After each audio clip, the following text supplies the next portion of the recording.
And right now it's time for that time when we have our special guest.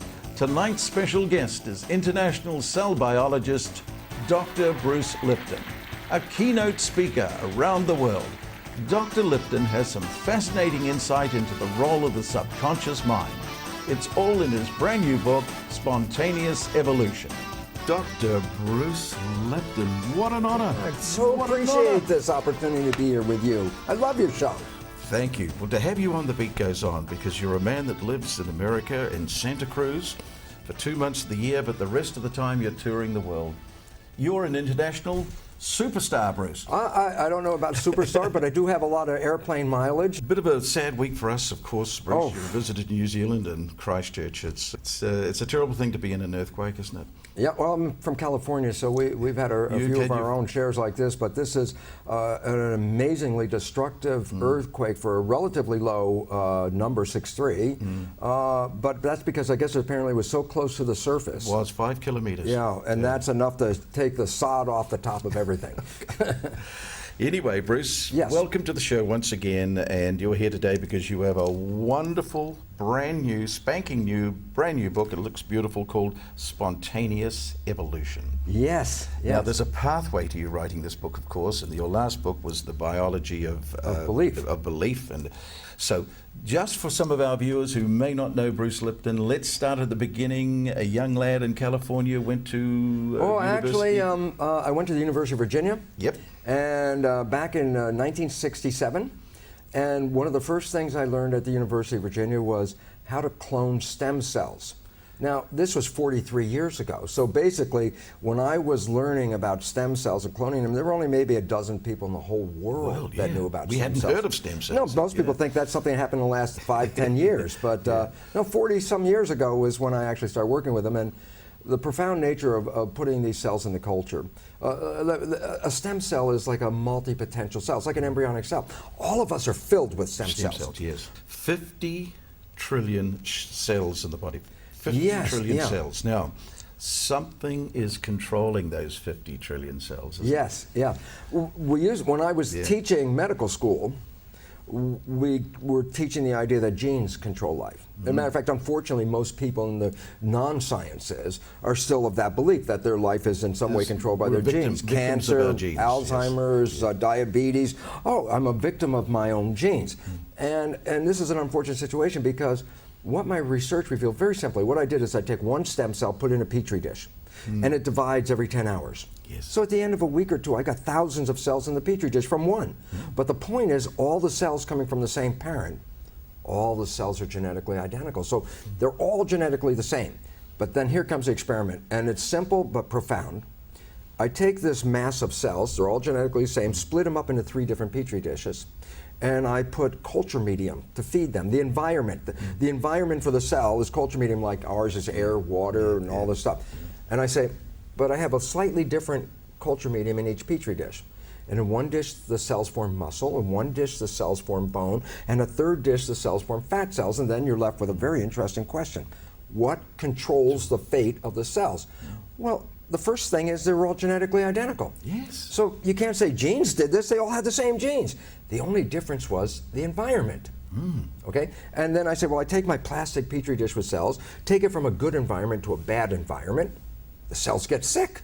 And then you say, oh, if you were a doctor, you go, oh, you've got some very sick cells in here. What medicine should I give them? And here comes the funny and profound part. Change the environment. You change the environment. You don't give them any drugs. You take the petri dish from the bad environment, put it back in the good environment, and instantaneously the cells recover their health again. And people say, okay, Bruce, that's nice. You're talking about cells in a plastic petri dish. What's that have to do with me? And then I have the joke part is, as you said, we are made out of 50 trillion cells. Under our skin is 50 trillion cells. So basically, we are skin-covered petri dishes. And if I take my petri dish, the skin-covered one or the plastic one, and put it in a bad environment, in either case, the cells are going to get sick. And if I want to make them well, I don't give them the drugs. I just bring them back into the good environment. And now I'll just add the last part because then we can close that. Yeah. I said in the culture dish, I put culture medium in, and the chemical composition in the culture medium determines the fate of the cells. And I go, okay, back in my skin-covered dish, I have culture medium. and you've seen it if you cut yourself, because that red stuff that comes out we call blood, is the culture medium, and that feeds all the cells. So I say, oh, so the chemistry of the culture medium controls the fate of the cells. Yes. And then the last part, then what controls the chemistry of your blood? And the answer is the brain. And it's the mind that actually understands the world and then causes the brain to release the chemistry. So when you open your eyes and there's someone you love, you release chemicals that's called like dopamine and serotonin and growth hormone. These chemicals give health and repair the body and fix it up. That's why when you open your eyes and you're in love, you feel healthy and the top of the world. And I say, same person in a different situation opens their eyes and there's something that scares them. I go, oh. Different chemicals are released. Different chemicals, stress hormones, inflammatory chemicals that shut off the immune system and all these other things. So it basically says when you're afraid, your blood has different chemistry than when you're in love. Well, the point about that is since the chemistry controls the fate of the cells, it was your mind that was the chemist. Yes. And if our minds are not living in harmony, that's wonderful. Your mind is the chemist. That's exactly what it is. Your mind is the chemist, and the chemistry controls the cells. It controls the fate of the cells. Yes. So whether they're healthy or sick or what's going to happen is based on what you believe. That's your mind. And if you change your beliefs and change your perceptions about life, you change your biology. That's what happens to people that are like terminally ill and everybody says, oh my God, this person's going to die. And then they have something called a spontaneous remission. What's that? Well, somehow or other, they were just going to die. They were all filled with cancer. Now they're all healthy. What happened? And the fun part was, the one thing that all people that have spontaneous remissions have in common, they all have a profound change in belief or emotions or character about life. They look at life and go, if they're really sick and they only have, like, okay, you're going to die, and all of a sudden it clicks in their head and goes, well, if I'm going to die, well, then I'm going to go out and enjoy my life. I'm going to let go of the stresses, and I'm going to go out and have fun. Those are the people that get well. If our minds can control our lives, we find many people saying, I'm too fat, I want to lose weight, I want to change this, I'm addicted to something. Oh. Give it a go, I'll positive think, but it doesn't work because there is something there that is stopping them, and you've got the answer. Yeah, and this is unfortunate because the concept of positive thinking gets a bad rep because, well, I tried it and nothing worked. As a matter of fact, things may have gotten worse. And the issue is, so people say, well, that's not what does it. I say, it does, but you have to understand what the block is, and that is, there's two parts to the mind that run our lives. The conscious mind, which is actually a small part of the front of the brain. Talking with each other. We're being conscious, talking to each other, and alert. I'm responding to you. Except that there's also the part of the mind called the subconscious mind. Which is big, which is the big mind. Actually, it's almost all of the brain is a subconscious mind, and the conscious mind, just a little bit of the brain right behind the forehead. 95% takes over, and it's got a whole different attitude to life. Well, yeah, because here's what the issue is. The conscious mind is you, your personal identity, your spirit, your source, whatever you want to say. The subconscious mind is like a tape recorder. It recorded all your life experiences.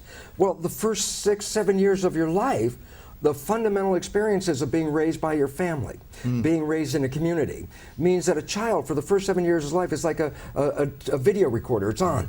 It watches everything and learns. So as a boy, I watch my father, and I observe everything he does. And it's unconscious. I'm just recording it, and that becomes, behavior patterns are, I'm watching my father. If you're a girl, you will tend to watch your mother. And so you will observe her. So what's the point? The fundamental programs in your subconscious mind are not yours. They came from other people. Then I said, well, what's the issue with your life? Well, I said, your conscious mind is creating what you want, and your subconscious mind is playing the programs of other people. And they don't support what you want. So you struggle with your wishes. Oh, I want to be successful, Gerard. I want to be healthy. I want to go lose that weight. And I say, well, that's fine. That's a creative wish and desire. But while you're even having that wish, you're actually running from the programs that you got from other people. Yeah. So it's not even your life. And let me just give the catch, because this is what people need to know. It says 95% of the time you're running for programs that you got from other people. But here's the catch, and I give this in a lecture, and people laugh because they're personally familiar with it. I say, you have a close friend when you grew up. You have a very close friend. You know your friend's behavior. And you happen to know your friend's parent. And at some point you see that your friend has some of the same behavior as a parent. So you volunteer, you go, Bill, you're just like your dad. And this moment, that's exactly, Bill was like, how can you compare me to my dad? And everyone laughs in the audience because they're all familiar with it. And I say, here's a profound point. Everyone else can see that Bill behaves like his dad. It's Bill who doesn't see it because it's his unconscious behavior. He doesn't see it. Bill is running his dad's programs. He's running his grandfather's programs. He's running his Uncle Jeffrey's generations of family programs. Yeah. And yet Bill doesn't see it. Well, let's clear up this for the audience right now. Everybody is Bill. Every one of us is unconsciously running programs that were put in there by other people, and it's not our lives, and yet we don't see it. That means then most of your life you don't even see your own behavior. And it turns out our limitations in this life are not imposed from outside forces. Our limitations are our own belief system programmed by other people that have undermined us, disempowered us, caused us to have self-sabotaging behaviors. And then, of course, I say, yeah, but in every one of those behaviors, when it happens, we don't see it. It's subconscious. And it's all in this wonderful book, Spontaneous Evolution.